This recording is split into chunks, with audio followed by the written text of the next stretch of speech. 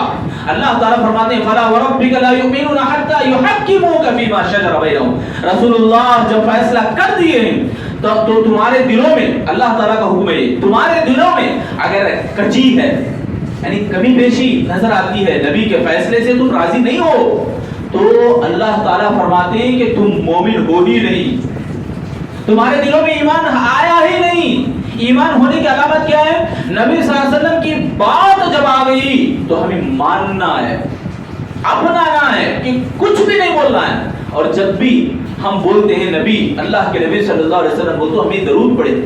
یہ ایک ادب ہے میرا اور آپ کا, ہے نا؟ اللہ کے نبی صلی اللہ علیہ وسلم جب فیصلہ کر دیے تو اب ہماری اپنی بات سوچیں تو یہ بالکل ایمان کے خلاف ہے. اب آئیے دوسری بات, اللہ کے نبی صلی اللہ علیہ وسلم کی تعظیم. نبی صلی اللہ علیہ وسلم تو اب موجود نہیں ہے, تعظیم تو اس وقت دیکھا گیا. عروہ بن مسعود مکے میں تھے, ابھی اسلام قبول کرے نہیں, رضی اللہ تعالیٰ عنہ. صلح حدیبیہ کا موقع ہے, ایک ٹائم پہ اللہ کے نبی مدینے میں رہتے ہوئے عمرہ کرنے کے لیے نکل پڑے. مکے والے روک دیے حدیبیہ کی جگہ پر, حدیبیہ کے میدان میں. اب اللہ کے نبی اور صحابہ اکرام رکے ہوئے ہیں. مکے والوں سے کہنے کے لیے ایک صحابی کو بھیجے, ڈیلنگ کر لیں گے, بات چیت کر لیں گے کہ ہم لڑنے کے ارادے سے نہیں آئے, ہمارا ارادہ عمرہ کرنا اور واپس جانا ہے. تو وہاں اللہ کے نبی رکے تھے, تو ڈیلنگ کے لیے کافروں کی طرف سے جو آئے, عروہ بن مسعود, وہ بعد میں اسلام قبول کرے رضی اللہ تعالیٰ عنہ. وہ دیکھ کر صحابہ اکرام کا عمل نبی کے ساتھ, یعنی تعظیم کیسے کرتے ہیں, تعظیم اللہ کے نبی کی کیسے کیا جا رہا وہاں پہ, تو وہ دیکھ کر وہ جا کر کافروں سے کہتے ہیں کافروں, اے میرے ساتھیوں, قسم ہے اللہ کی کہ میں نے بڑے بڑے بادشاہوں کو دیکھا ہے, روم اور ایران کے بادشاہوں کو دیکھا ہے, ہرقل اور نمرود کے بھی قصے کہانیاں میں نے سنی ہیں کہ اس کے جو تعظیم, ان کی جو تعظیم ہے, رسول اللہ صلی اللہ علیہ وسلم کے ساتھ صحابہ کرام جو تعظیم کر رہے ہیں, ان کی تعظیم ان کے تعظیم کے سامنے کہیں گنا زیادہ ہے. یعنی میں نے ایسی تعظیم کہیں نہیں دیکھی ہے. صحابہ کرام اللہ کے نبی کے وضو کے پانی کے قطرات کو نیچے گرنے نہیں دے رہے ہیں. اللہ کے نبی کی تعظیم میں اس قدر مگن ہے صحابہ کرام, اللہ کے نبی کی بات کے آگے اپنی بات کو بڑھاتے ہی نہیں. اب یہ بات جو ہے ہمارے بہت سارے بھائیوں کو سمجھ میں نہیں آئی, الٹا سمجھ میں آ گئی. ہر گاؤں میں جہاں جہاں درگاہ ہے وہاں پر ہمارے نبی صلی اللہ علیہ وسلم کے بال کہہ کر تعظیم کے خلاف یہ لوگ کام کرتے ہیں. نبی صلی اللہ علیہ وسلم کے کپڑے کا نام پہ گاؤں گاؤں میں, ارے کتنے جگہ ہے اللہ کے نبی تھے تو مکے اور مدینے میں, اور جہاں جہاں خطوط بھیجنا تھا وہاں بھیجے, اور جہاں جہاں جنگیں ہوئی اللہ کے نبی صلی اللہ علیہ وسلم وہاں پہ گئے, جہاں مارکیں ہوئی اللہ کے نبی وہاں پہ گئے. اور کہاں ہم دیکھتے ہیں کہ تعظیم کے نام پر, رسول اللہ کی تعظیم کے نام پر لوگ کیا کیا تماشا بنا کے رکھے ہیں. یہ تماشا ہے میرے بھائیوں, یہ گستاخی ہے رسول اللہ صلی اللہ علیہ وسلم کے ساتھ, یہ پیروی نہیں ہے, محبت نہیں ہے. محبت معنی یہ ہے کہ ہم اللہ کے نبی کی بات کے آگے اپنی بات نہ بولیں, خاموش ہو جائیں. یا ایھا الذین آمنوا اتقوا اللہ, اللہ تعالیٰ فرماتے ہیں یا ایھا الذین آمنوا لا ترفعوا اصواتکم فوق صوت النبی, اے لوگوں اللہ کے نبی کی آواز کے اوپر تم اپنی آواز کو بلند نہ کرو. ایک صحابی تھے, ثابت بن قیس ان کا نام, ان کی آواز ذرا زوردار تھی, جب وہ بات کرتے تو زور سے بولتے تھے. وہ 3 دن گھر میں چھپ کے بیٹھ گئے, 3 دن تک باہر آئے ہی نہیں. اللہ کے نبی پوچھے کہاں گئے ثابت بن قیس, تو صحابہ کہتے ہیں ماجرا یہ ہے کہ ان کی آواز بلند ہے، جب وہ آپ کے مجلس میں آپ کے پاس بیٹھے رہتے ہیں، آپ کی آواز جب آتی ہے تو یہ بھی بات کرنے لگتے ہیں، تو زور زور سے بولنے لگتے ہیں، اس لیے ان کو ڈر ہو گیا ہے یہ آیت سننے کے بعد۔ کیا عجیب صحابہ کرام، یعنی عمل دیکھو کیسا ہوا کرتا تھا ان کا، کس قدر وہ نبی کی بات کی اتنی تعظیم کرتے تھے، اتنی پابندی وہ کیا کرتے تھے۔ 3 دن چھپ کے بیٹھ گئے، اللہ کے نبی صلی اللہ علیہ وسلم نے کہلا بھیجا، اے ثابت بن قیس تم اہل دوزخ نہیں ہو، اہل جنت میں سے ہو، تم جنتی ہو، دوزخ میں جانے والے، جہنم میں جانے والے نہیں ہو تم۔ تو اس بات سے بھی جو بات ہمارے کو لینی ہے، جو بات مجھے اور آپ کو سمجھنی ہے وہ یہ کہ اللہ کے نبی کی بات آ گئی تو ہماری کسی طرح کی بات نہ چلے۔ اور میرے بھائیو، محبت ہم کرتے ہیں تو کس طرح سے کرتے ہیں؟ 3 طریقے ہیں۔ ایک طبعی محبت، طبعی یعنی ہماری طبیعت میں رکھ دی گئی ہے، باپ ہے، ماں ہے، ان سے محبت ہماری آٹومیٹک ہو جاتی ہے، وہ اللہ تعالیٰ اس میں رکھ دیا ہے۔ اور فطری محبت بولتے ہیں اس کو، فطری محبت۔ ایک اور محبت ہے عقلی محبت، کوئی ہمارے اوپر احسان کرا، ہماری مدد کرا، ہیلپ کرا تو ہم اس کی محبت یعنی اس سے اچانک ہم محبت کرنے لگ جاتے ہیں، کوئی ہمارے اوپر کچھ تعاون کرا، مدد کرا ہے، ہماری عقلی محبت۔ اور ایک ہے روحانی محبت، یعنی ہمارے مذہبی طور پر ہمیں کچھ سکھایا ہے، تعلیم ہمیں دیا ہے، سلیقہ طریقہ ڈھنگ ہمیں بتایا ہے، تو روحانی محبت ہماری ہو جاتی ہے۔ تینوں طرح کی محبت ہمارے نبی سے ہونی چاہیے، تینوں طرح سے۔ نبی صلی اللہ علیہ وسلم آنے کے بعد صحابہ کرام کے ہی طرح سے، انہی کی وجہ سے یہ اسلام ہمارے تک پہنچا ہے۔ تو ہمارے سب سے بڑے امام، سب سے پہلے استاد، سب سے عظیم ہمارے روحانی باپ اگر کوئی ہو سکتے ہیں تو اللہ کے نبی صلی اللہ علیہ وسلم ہو سکتے ہیں۔ نبی صلی اللہ علیہ وسلم ہیں، ان کی بیویاں ہمارے لیے مائیں ہیں، امہات المؤمنین کہا جاتا ہے، وَأَزْوَاجُهُ أُمَّهَاتُكُمْ اللہ نے فرمایا۔ تو ایک شاذ قرات ہے کہ محمد صلی اللہ علیہ وسلم کے بارے میں کہ ابوہم کہا گیا، یعنی روحانی باپ، اصلی باپ نہیں۔ مَا كَانَ مُحَمَّدٌ أَبَا أَحَدِكُمْ، اللہ تعالیٰ نے فرمایا کہ تمہارے اصلی باپ نہیں ہے محمد صلی اللہ علیہ وسلم۔ جب نبی کا نام سنے تو کیا بولنا ہے؟ صلی اللہ علیہ وسلم۔ تو اللہ کے نبی صلی اللہ علیہ وسلم اصلی باپ نہیں، روحانی باپ ہے، جو سکھاتے ہیں، طریقہ بتاتے ہیں، ڈھنگ جو نبی نے ہمیں دیا ہے اس طریقے کو ہم اپنائیں گے تو ہم کامیاب ہو جائیں گے، سکسیس ہو جائیں گے، جنت کو حاصل کرنے والے بن سکتے ہیں۔ اور عقلی محبت، کوئی احسان کرے ہمارے اوپر، سب سے بڑا احسان کس کا ہے؟ انسانوں میں سب سے بڑھ کر احسان اللہ کے نبی کا ہے۔ نبی صلی اللہ علیہ وسلم سے بڑا احسان ہمارے اوپر کوئی اور نہیں ہو سکتا۔ ایک آدمی کتاب لکھ رہا ہے، سب سے بڑا ہمدرد، سب سے بڑا ہمدرد کون ہے؟ ڈھونڈنے لگا، وہ تلاش کرتے کرتے ایک آدمی اس کو ملا، بہت زیادہ لوگوں کی مدد کرنے والا، کھلانے والا، پلانے والا، رحم و کرم کا معاملہ کرنے والا، لوگوں سے میل جول اچھی طرح رکھنے والا۔ اس کی ہسٹری لکھنے لگا، مگر اس سے بھی زیادہ بڑا انسان اس کو ایک اور نظر آیا۔ ڈھونڈتے ڈھونڈتے ڈھونڈتے اس نے سیرت النبی، اللہ کے نبی صلی اللہ علیہ وسلم کی کتاب کو لیا۔ اب اللہ کے نبی صلی اللہ علیہ وسلم کی زندگی کو پڑھنے لگا۔ اللہ کے نبی صلی اللہ علیہ وسلم کی زندگی اس کو اتنی پسند آئی، اس قدر اس کو پیاری لگی کہ اس کے بعد کسی اور کی شخصیت اسے نظر نہیں آئی، ان جیسی شخصیت۔ اور وہ لکھنے میں آیا تو یہ واقعہ لکھا کہ اللہ کے نبی صلی اللہ علیہ وسلم کا ایک عمل اس نے بیان کیا کہ اللہ کے نبی صلی اللہ علیہ وسلم جب پوری دنیا سو رہی تھی، پورا عالم سو رہا تھا، اللہ کے نبی صلی اللہ علیہ وسلم سجدے میں ہی، اور اللہ کے نبی دعائیں کر رہے ہیں، اللہم اہدی قومی، اے اللہ میری قوم کو ہدایت دے، اے اللہ میری قوم کو تو دین کی سمجھ دے۔ یہ دعا کون کر رہے ہیں؟ اللہ کے نبی صلی اللہ علیہ وسلم رات کے سناٹے میں، جبکہ پورا عالم سویا ہوا ہے، اکیلے اللہ کے نبی تنے تنہا کھڑے ہوتے ہیں اور دعائیں کرتے ہیں امت کے لیے۔ دیکھو امت کی تڑپ اللہ کے نبی کو کس قدر ہے۔ گاؤں کے اندر ایک ماحول، ایک عجیب ماحول دیکھنے کو ملا، لوگ ڈر گئے، پورے کے پورے لوگ گلیوں میں آ گئے، آواز زوردار کی آواز تھی، دوڑتے ہوئے گلیوں میں ڈھونڈنے لگے کہاں سے آئی آواز۔ سارے کے سارے لوگ مدینے میں اکٹھا ہوئے، دور سے دیکھا گیا اللہ کے نبی گھوڑے سے آ رہے، گھوڑے کے اوپر سے سوار ہو کے آ رہے ہیں اور کہہ رہے ہیں لوگوں آرام سے سو جاؤ، اپنے اپنے گھروں میں چلے جاؤ، میں نے ان کو بھگا دیا ہے، ان اوباشوں کو جو آواز کر رہے تھے میں نے ان کو ڈرا کے بھگا دیا ہے۔ اکیلے اللہ کے نبی صلی اللہ علیہ وسلم، قوم کی طرف، قوم کی فکر، اور اللہ کے نبی صلی اللہ علیہ وسلم اس قدر لوگوں کی محبت کرتے تھے، لوگوں سے محبت کرتے تھے اللہ کے نبی، لوگوں کے اوپر حریص تھے کہ وہ ایمان لے آئیں، وہ اسلام قبول کر لیں، وہ جنت میں آنے والے بن جائیں، اللہ کے نبی کی طرف تھی یہ۔ اس سے بڑا احسان کسی اور کا ہو سکتا ہے؟ نبی صلی اللہ علیہ وسلم سے بڑھ کر ہمارے اوپر کسی اور کا احسان نہیں۔ اللہ تعالیٰ نے کہہ دیا، اللہ اکبر۔ میں اور آپ بولنے میں کیا، ہمارا دعویٰ کیا ہو سکتا ہے؟ اللہ تعالیٰ نے دعویٰ کر دیا، اللہ اکبر۔ لقد جاءکم رسول من انفسکم عزیز علیہ ما عنتم حریص علیکم بالمؤمنین۔ یہ نبی تمہارے پاس آئے ہیں، وہ رسول تمہارے بہت عزیز ہیں، تمہارے اوپر بہت زیادہ محبت کرنے والے ہیں، تمہارے اوپر وہ حریص ہیں۔ حرص کرتے نا ہم لوگ، بھوک لگنے پر کھانے کی جیسی تڑپ ہمیں ہوتی ہے، حرص ہے کھانا مکمل پیٹ بھرنے کے باوجود اور چیز کی، یعنی اور بھی ہونے کی جو حرص ہے، دنیا طلبی کی، مال کی حرص ہمارے اندر، جائیداد کی حرص، پراپرٹیز کی حرص ہمارے اندر کس قدر بھری ہے ہمارے دلوں میں۔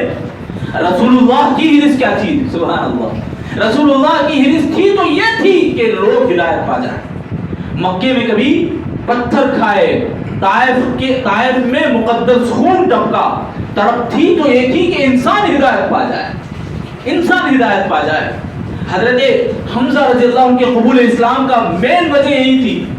اللہ کے نبی صلی اللہ علیہ وسلم کو ابو جہل نے جب اللہ کے نبی پر پتھر ماری تو پیشانی سے خون آنے لگا، یہ پورا ماجرا لونڈی دیکھی حضرت حمزہ رضی اللہ عنہ کی، اور حمزہ رضی اللہ عنہ آتے ہی اس نے اطلاع کر دیا تمہارے بھتیجے کو اس نے تکلیف دی، اور حمزہ رضی اللہ عنہ گئے کمان سے، اب جو ہاتھ میں تھی اسی سے ابو جہل کو چوٹ پہنچائی، بدلہ لیا، اور اللہ کے نبی کے پاس آ کر کہا اے بھتیجے خوش ہو جا، میں تیرا بدلہ لے لیا، تیرا بدلہ میں نے لے لیا۔ اللہ کے نبی کہتے ہیں اے چچا مجھے ان باتوں سے خوشی نہیں ہوتی، مجھے خوشی ہوتی اس وقت جب آپ اسلام لائے، آپ اسلام قبول کر رہے ہیں۔ میرے بھائیوں ہم مسلمان ہیں، ہم مسلمان ہیں، اللہ کے نبی کے امتی ہیں، تو ذرا اپنے دلوں کو جگاؤ، لوگوں سے محبت کرو کہ وہ اسلام لائیں، وہ اسلامی باتوں کو سمجھ سکیں، اس بات پر ہم محبت کریں میرے بھائیوں۔ ابھی جمعہ کا جو منظر ہے، 4 8 جتنے بھی بھائی جو بھی باتیں سنتے ہیں، یہ ایک بات تو ضرور سنیں اور عمل کرنے کی کوشش کریں گے میرے بھائیو عمل انشاءاللہ۔ ہر ایک مسلمان ہم کہلاتے ہیں، مسلمانی ضروری تو بھی ہمارے اندر آنا ہے، تو اس ایک بات پر ہم عمل کریں، جو ہم احسان، ہم اللہ کے نبی کے ہم محسن ہیں، یعنی نبی صلی اللہ علیہ وسلم کا ہمارے اوپر بہت بڑا احسان ہے، سب سے بڑھ کر تو اللہ کا احسان ہے، نبی صلی اللہ علیہ وسلم کا انسانوں میں سب سے بڑھ کر احسان ہے، تو اللہ کے نبی کے محسن ہمیں بننا ہے، تو اس ایک عمل کو ہمیں اپنانا ہوگا۔ تو میرے بھائیو اللہ کے نبی صلی اللہ علیہ وسلم جو چیزیں پسند کیا کرتے تھے وہ بھی ہم جانیں، تاکہ ہم اللہ کے نبی صلی اللہ علیہ وسلم کے چہیتے بن سکیں۔ جیسا کہ ایک صحابی ربیعہ، حضرت ربیعہ رضی اللہ تعالیٰ عنہ اللہ کے نبی کی خدمت کیا کرتے تھے۔ اللہ کے نبی نے ان سے کہا کہ ایک روز انہوں نے کہا کہ اللہ کے نبی نے مجھ سے ایک روز پوچھا کہ اے ربیعہ مانگو جو مانگنا ہے میں دینے کے لیے تیار ہوں، میں دوں گا۔ حضرت نبی آپ کہتے ہیں اے اللہ کے نبی مرافقتک فی الجنہ، اے نبی مجھے آپ کی رفاقت چاہیے جنت میں، جنت میں میں آپ کے ساتھ رہنا چاہتا ہوں۔ سبحان اللہ، اللہ کے نبی صلی اللہ علیہ وسلم کے ساتھ جو بھی تھوڑی دیر رکے یا بات ہی کر لے پگھل جائے گا۔ نبی صلی اللہ علیہ وسلم اتنے حسین تھے اخلاقی اعتبار سے بھی اور حسن کے اعتبار سے بھی۔ ثمامہ بن عثال کا واقعہ آپ سنے رہیں گے، ثمامہ بن عثال کافر تھے، پکڑے گئے، مدینے کے ایک ستون سے باندھے گئے، 3 دن تک باندھے گئے، کھانا دیا جاتا، پانی دیا جاتا، اور وہ دیکھتے تھے ماحول کو، نبی کو نہیں دیکھے۔ 3 دن بھی 3 بار کہتے ہیں نبی مجھے آپ کا چہرہ سب سے بہترین نظر آتا ہے، میں آپ کے چہرے کو دیکھنا پسند نہیں کرتا۔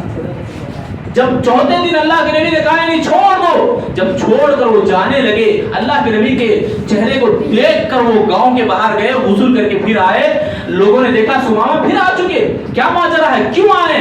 وہ کلمہ پڑھتے ہوئے آیا اشہد ان لا الہ الا اللہ واشہد ان محمد رسول اللہ۔ نبی کے چہرے کو اور نبی کے طریقے کو ذرا محسوس انہوں نے کیا کیا، اللہ کے نبی کے اوپر اپنے آپ کو قربان کر دیا۔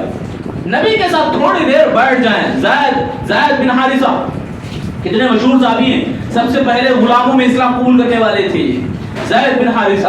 اللہ کے نبی صلی اللہ علیہ وسلم کے پاس غلام کی حیثیت سے آئے، ابھی نبی نہیں بنائے گئے، نبی صلی اللہ علیہ وسلم ابھی نبوت کے سرتاج پر نہیں کھڑے تھے، اس سے پہلے کا واقعہ ہے۔ زید بن حارث رضی اللہ تعالیٰ عنہ حضرت خدیجہ کے غلام تھے، خدیجہ رضی اللہ عنہا کے بھائی کے غلام تھے اصل میں. تو انہوں نے اللہ کے نبی صلی اللہ علیہ وسلم سے شادی کرنے کے بعد نبی کو گفٹ میں دے دیا، نبی کے پاس رہنے لگے. اب یہ غلام تھے. پہلے ہوتا کیا تھا، لوگ لوٹتے تھے، اولاد بچوں کو لوٹ کر بیچا کرتے تھے. تو زید بھی ایسے ہی بک گئے تھے، نبی کے پاس آ گئے. اب مکے میں ان کے والد اور چاچا آئے تھے، دیکھا ہمارا بیٹا یہاں ہے. نبی سے ریکویسٹ کی، اے نبی تمہارے پاس، اے محمد صلی اللہ علیہ وسلم تمہارے پاس جو بچہ ہے غلام کی حیثیت سے وہ ہمارا لڑکا ہے. نبی صلی اللہ علیہ وسلم نے کہا ہاں تم لے جا سکتے ہو، شرط یہ ہے کہ ان سے اجازت لے لو. زید سے پوچھو آنا چاہتے ہیں کیا. زید رضی اللہ عنہ کو جب بلایا گیا تو سبحان اللہ انہوں نے جانے سے انکار کر دیا، جانے سے انکار کر دیا. ایک بچہ گم ہو گیا، ماں کی تڑپ کیا ہوگی، باپ کی تڑپ کیا ہوگی، اور خود اپنے بچے کا رونا کس قدر ہوگا. یہاں دیکھو نبی کی رفاقت میں، نبی کے ساتھ رہ کر اللہ کے نبی صلی اللہ علیہ وسلم کی محبتیں و سلوک و طریقے سبحان اللہ اس قدر پسند آئے کہ باپ ماں کے پاس جانا گوارا ان کو نہیں ہوا. میں یہ بتانا چاہتا ہوں کہ نبی کے جو طور طریقے تھے، نبی کا جو حسن تھا، جو خوبصورتی تھی اخلاقی اعتبار سے بھی اور جسمانی اعتبار سے بھی، مجھے اور آپ کو بھی اپنانا ہے. مجھے اور آپ کو بھی اپنانا ہے. حسن مانا یہ نہیں کہ آپ بیوٹی پارلر جائیں، آپ اس طرح سے بن سور کے نکلیں کہ نوشا رہیں ہمیشہ، ایسی بات نہیں ہے. اپنے آپ کو سنوارنے کا مطلب یہ ہے کہ ہم جسمانی اعتبار سے پاک رہیں اور اندرونی طور پر بھی ہم پاک رہیں. نبی صلی اللہ علیہ وسلم کی یہ عمل اللہ کے نبی کا، اپنے آپ اللہ کے نبی اس قدر رہا کرتے تھے اور اللہ کے نبی لوگوں کے اوپر اس قدر پسند کرتے تھے لوگ صحیح طریقے پر آ جائیں، سچے طریقے کو اپنائیں. تو بہرحال یہ چیز اللہ کے نبی کی ہمیں اپنانی ہوگی. ایک اور عمل اللہ کے نبی صلی اللہ علیہ وسلم کا جو نبی کو بے حد پسند تھا، نبی کی پسند میری اور آپ کی بھی پسند ہو تو واقعی معنوں میں ہم اللہ کے نبی سے محبت کرنے والے بنیں گے. تو اللہ کے نبی صلی اللہ علیہ وسلم تنہائی میں عبادت کرنے کو بہت زیادہ پسند کرتے تھے.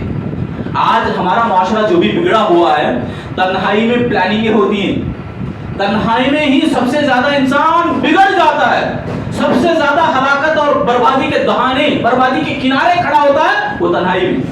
تنہائی میں ہی جتنا برباد انسان آج ہو رہا. اللہ اکبر. اللہ کے نبی صلی اللہ علیہ وسلم نبی بننے سے پہلے بھی اللہ کے نبی کو یہ عمل پسند تھا کہ غار حرا میں چلے جاتے، اکیلے تنہا عبادت کرتے تھے.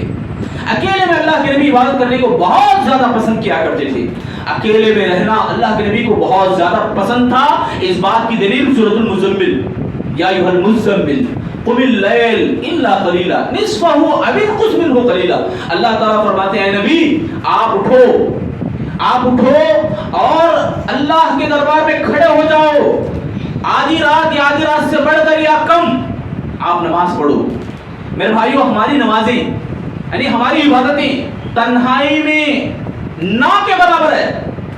ہم اکیلے میں نماز پڑھتے، اللہ اکبر، اکا دکا کون ہوگا، لاکھوں میں ایک، ہزاروں میں ایک آج ہمارے پاس ہے. تنہائی سبحان اللہ اتنی عظیم نعمت ہے ایمان والوں کے لیے. ایمان والوں کی مثال بھی اللہ تعالیٰ فرماتے ہیں، اللہ کے نبی صلی اللہ علیہ وسلم کہتے ہیں دو ایمان والوں کا تذکرہ جو تنہائی میں وہ عمل کرتے ہیں، اس عمل کو اللہ تعالیٰ اتنا پسند کرتا ہے، اس قدر پسند کرتا ہے کہ اللہ تعالیٰ اپنے آخرت کے دن اپنے سائے میں ان کو جلا دیتا ہے. ایک یہ کہ صدقہ کرنے والا تنہائی میں اکیلے میں صدقہ کرتا ہے ایسا خلوص کے ساتھ کہ وہ اپنے داہنے ہاتھ سے دینے کے جو طریقے کو بائیں ہاتھ کو بھی نہ پتا دیتا ہے، یعنی معلوم نہیں ہوتا. یعنی اس قدر اپنے اعضاء کو بھی وہ معلوم نہیں کرواتا، یعنی آنکھ سے وہ دیکھتے ہوئے اسے احساس اسے یہ بھی نہیں رہتا کہ اللہ کے لیے وہ کتنا دے رہا. خلوص اس قدر اکیلے میں. اور اسی طرح اکیلے میں آدمی اللہ کے دربار میں اٹھ کر رات میں اٹھے اور روئے اللہ کے لیے روتا ہے، دو آنکھوں سے آنسو بہنا وہ اس کے بہتے ہی، اس عمل کو بھی اللہ تعالیٰ بہت پسند کرتے ہیں. تو نبی صلی اللہ علیہ وسلم اکیلے میں عبادت کرنے کو بہت پسند کیا کرتے تھے. مجھے اور آپ کو بھی چاہیے کہ تنہائی میں جب موقع ملے تو عبادت کریں. آج تنہائی میں جانے کو ماں باپ کو بھی ڈر لگتا ہے اپنے اولاد کو اکیلے چھوڑنے میں. کیوں؟ اس قدر بگڑے ہوئے ہیں حالات، اس قدر برباد ہیں ہمارے مسلمانوں کے حالات کہ مسلمان جب اکیلے میں جاتا ہے تو کیا کیا کرتے ہیں ہم اب اچھی طرح جانتے ہیں. نبی صلی اللہ علیہ وسلم نے فرمایا، صحیح مسلم کی حدیث ہے کہ قیامت کے دن کچھ لوگ ایسے آئیں گے کہ تہامہ کے برابر پہاڑ، تہامہ پہاڑ جو بہت لمبے یعنی قطار کی طرح بہت لمبے اور بڑے بڑے پہاڑ ہیں، ان تہامہ پہاڑوں کے برابر نیکیاں لائیں گے اور ان کے تمام نیکیاں راکھ کے برابر اللہ تعالیٰ اڑا دے گا دھول کی طرح۔ پوچھا گیا، ثوبان رضی اللہ تعالیٰ عنہ پوچھتے ہیں صرف لنا محمد صلی اللہ علیہ وسلم، اللہ کے نبی صلی اللہ علیہ وسلم ہمیں ان کے اوصاف بتائیں۔ اللہ کے نبی کہتے ہیں وہ تمہارے جیسے ہی ہوں گے، وہ تمہارے جیسے عمل کرتے ہوں گے کہ راتوں میں وہ نماز بھی پڑھتے ہوں گے، وہ نمازوں کے پابند بھی رہیں گے، روزے وغیرہ بھی رکھتے ہوں گے، عبادتیں اچھی طرح وہ کریں گے، مگر اکیلے میں جب جائیں گے تو اللہ کو بھول جائیں گے۔ اکیلے میں جب جائیں گے تو ان کے اکیلے میں جو ہونے والے جو گناہ ہیں، ان گناہوں کی عوض میں اللہ تعالیٰ ان کو ان کے تمام نیکیوں کو راکھ کی طرح اڑا دے گا۔ آج دیکھو ہم خود کتنے مسلمان ہمارے ایسے ہی اکیلے میں گناہ، بہت زیادہ گناہوں کا شکار ہوتے ہیں۔ اسی طرح آخری بات میں اپنی بات بتا کر ختم کروں گا انشاءاللہ۔ نبی صلی اللہ علیہ وسلم کو نماز سے بے حد محبت تھی۔ نماز، اللہ کے نبی صلی اللہ علیہ وسلم پریشانی کی حالت میں بھی نماز پڑھا کرتے تھے۔ تھوڑا سا طوفان آنے کا علامتیں دکھتے نظر آتا، اللہ کے نبی نماز پڑھا کرتے تھے، کہتے جعلت قرۃ عینی فی الصلاۃ، میری اطمینان، میری راحت نماز میں مجھے رکھی گئی ہے۔ اللہ تعالیٰ نے نبی صلی اللہ علیہ وسلم کو، آپ بھی میں بھی ذرا اپنا کے دیکھیں، عبادت جب بھی کرتے ہیں، خاص طور سے نماز جب نماز پڑھتے ہیں خلوص کے ساتھ، ایک طرح سے مزہ ہمارے کو ملتا ہے، ایک طرح سے اللہ تعالیٰ لذت ہمارے کو عطا کرتا ہے۔ وہ نماز کی برکت اور نماز کی بدولت ہے۔ اللہ کے نبی صلی اللہ علیہ وسلم کے الفاظ جھوٹے نہیں ہو سکتے، تو ہمیں اپنانا ہوگا۔ جن چیزوں کے اندر اچھائی اللہ نے رکھی ہے ان میں سب سے بڑھ کر نماز ہے۔ آج دیکھو نماز کے اوقات میں میری اور آپ کی حالت کیا ہوتی، خاص طور سے جمعہ عیدین کے ٹائم پہ عصر کی نماز اس وقت کی کیسی رہتی ہے ہمارے کو معلوم ہے، اچھی طرح ہمارے کو معلوم ہے۔ نمازوں کی پابندی کرنے والے جو 5 اوقات میں 4-5 لوگ رہتے ہیں، اللہ اکبر، اللہ کی پناہ، جو مسجدیں ہم بنائیں، جو سجدوں کے اندر اللہ تعالیٰ نے راحت رکھی ہے، جو ذکر اور اللہ تعالیٰ کے یاد میں جو اطمینان اللہ تعالیٰ نے رکھا ہے، اس کو ہم نے ٹھکرا رہے ہیں۔ اس کے مقابلے میں ہم نے اپنے کاموں کو صحیح اور ترجیح سمجھ رہے ہیں۔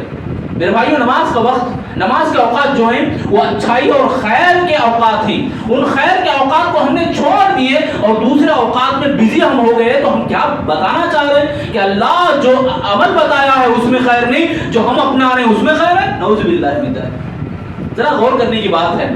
تو اللہ کے نبی صلی اللہ علیہ وسلم کو نماز سے بہت محبت تھی۔ اللہ کے نبی کبھی بھی تکلیف ہوتی، پریشانی نظر آتی، بلال سے کہتے اراحنا یا بلال، اے بلال ہمیں راحت پہنچاؤ، نماز کے ذریعے سے اذان دو اور ہمیں راحت پہنچاؤ۔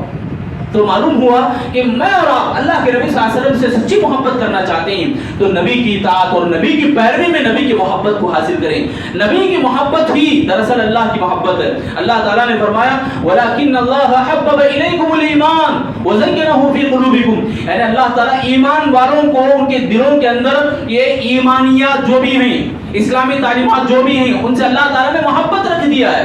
تو مجھے اور آپ کو بھی چاہیے کہ یہ ایمانیات کو ہم حاصل کریں۔ کبھی آپ محسوس کیے ہوں گے قرآن پڑھتے وقت کبھی کچھ کام لگ گیا تو آپ قرآن پڑھتے پڑھتے بند کرنے کو پسند نہیں کریں گے۔ کیوں؟ یہ دراصل اس آیت کا عمل ہے، اس آیت کا نتیجہ ہے یہ کہ اللہ تعالیٰ فرما رہے ہیں ایمانیات جو بھی ہیں، ایمان والی باتیں جتنی بھی ہیں، ان باتوں کو جب آپ اپنائیں گے اللہ تعالیٰ اس میں ایک خوبصورتی رکھا ہے۔ آپ ذکر کرتے بیٹھے ہیں، اچانک کوئی فون آیا کہ جلد آؤ، تو آپ ذکر کے بیچ میں اٹھنے کو آپ گوارا نہیں کریں گے، پسند نہیں کریں گے۔ ایک محبت اللہ نے رکھ دیا ہے۔ تو میرے بھائیو، خلاصے کی بات یہ ہے کہ تمام ایمانیات جو بھی ہیں، تمام اسلامی تعلیمات جو بھی ہیں، ان تعلیمات میں ایک لذت ہے، ایک خوشی ہے، ایک خیر اور ایک اطمینان ہے، اللہ نے رکھ دیا۔ اس اطمینان کو ہم حاصل کریں۔ آج کی جو بربادیاں ہیں ہمارے سامنے، جو مہینہ ہمارا چل رہا ربیع الاول کا، کہ مسلمانی جو ہمارے آنکھوں کے سامنے، مسلمانوں کے جو اعمال ہیں وہ حقیقت میں مسلمانی نہیں ہیں، کہ اللہ کے نبی کا جھبا بول کر، اللہ کے نبی صلی اللہ علیہ وسلم کا عصا، اللہ کے نبی صلی اللہ علیہ وسلم کے بال بول کر، یہ سارے کے سارے بدعتیں، گمراہیاں ہیں، یہ ساری کی ساری بدعت، یہ سارے اللہ کے نبی نے کہا کل بدعت ضلالہ۔ لوگ بہانہ لگاتے ہیں کہ یہ بدعت حسنہ ہے۔ اللہ کے نبی ہاں خطبے میں ہمیں سکھایا، خطبہ حاجہ، خطبہ جمعہ، تمام خطبوں میں اللہ کے نبی پڑھا کرتے تھے کل بدعت ضلالہ، تمام بدعتیں، کلو کا معنی ہر ایک بدعت گمراہی ہے. اب ہم کہاں سے یہ معنی لائے ہیں کہ بدعت حسنہ ہے بدعت سیئہ ہے؟ نعوذ باللہ. بدعت 2-3 نہیں ہے، تمام بدعتوں کو اللہ کے نبی نے ایک مدرہ لگا دیا، سیل لگا دیا کہ پورے کے پورے گمراہی کی طرف لے جانے والے ہیں. تو ہمیں چاہیے کہ ان تمام بدعات و خرافات سے ہم پہلے بچیں اور اپنے بھائیوں کو بتائیں، اپنے ان مسلمان لوگوں کو بتائیں، سمجھائیں جو سمجھ سکتے ہیں. چھوٹے چھوٹے بچوں کو بھی اگر بتا دیں تو سمجھ میں آ جائے گی باتیں. یہ اتنی آسان باتیں ہیں. ان تمام باتوں کو عورتوں کو بھی ہم بتائیں، خواتین کو بھی ہم سمجھائیں کہ جو خواتین اس کے پابند نہیں ہیں کہ جب بھی پریشانی آئے کسی کے بابا کو یاد کر لیں، کسی درگاہ کے پاس جائیں. ایسے ہمارے خواتین میں بھی بہت زیادہ نظر آنے کو ملتا ہے.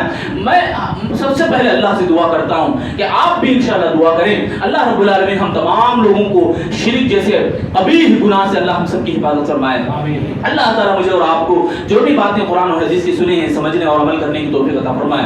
الہ العالمین ہم تمام لوگوں کے اوپر رحم و کرم کا معاملہ فرما. اے اللہ ہم جب تک زندہ رکھ ہمیں ایمان کی ثابت قدمی ہم سب کو عطا فرما. اے اللہ ہماری پریشانیوں کو دکھ دردوں کو دور فرما، ہماری پریشانیوں کو آسانیوں میں بدل دے. اے اللہ ہم میں جو بھی بیمار حال ہیں ان کو صحت کاملہ شفا عاجلہ نصیب فرما. جو بھی قرضوں سے دوچار ہیں اللہ ان کے قرضوں کا بندوبست عطا فرما. اے اللہ ہمارے معاشرے میں ہمارے ماحول میں جتنے بھی مسلمان ہیں سبھی کو سچا دین سمجھنے کی توفیق عطا فرما. ہم کو سب سے پہلے عمل کرنے کی توفیق دے اور اپنے بھائیوں کو بھی سمجھانے کی اللہ ہم سب کو توفیق عطا فرما. دعوت اللہ کا کام ہمیں کثرت سے کرنے کی توفیق دے. اے اللہ چہار دانگ عالم میں دعوت اللہ کو لے کر کوشش کرنے کی اللہ ہم سب کو توفیق عطا فرما. یا الہ العالمین ہمیں موت کے بعد کی تیاری کرنے کی توفیق عطا فرما. یا رحم الراحمین ہمیں قبر میں جانے سے پہلے قبر کی تیاری کرنے کی توفیق دے. قبر کے جو حالات ہیں جو عذابات ہیں اللہ ہم سب کی حفاظت فرما. جو بھی ایمان کی حالت میں وفات پائے اللہ سب کی مغفرت فرما. اے اللہ ہم سب کی بھی مغفرت فرما. اے اللہ موت کے جو مناظر ہیں ان سے عبرت حاصل کرنے کی توفیق عطا فرما. اے اللہ جو بھی بھائی ہمارے وفات پائے ہیں جن کو بھی ہم کھندا دیے ہیں اللہ ان کے جنازوں سے ہمیں عبرت حاصل کرنے کی توفیق عطا فرما. ہم سب کو دعاؤں کا پابند بنا، نمازوں کا پابند بنا، ذکر الہی کا پابند بنا. اے اللہ جب ہمیں موت دے آخری سانسوں میں جب ہم پہنچے تو ہماری زبان پر کلمہ طیبہ جاری فرما. آمین یا رب العالمین. بارک اللہ لنا و لکم فی القرآن المجید ونفعنا وإیاکم انہ تعالی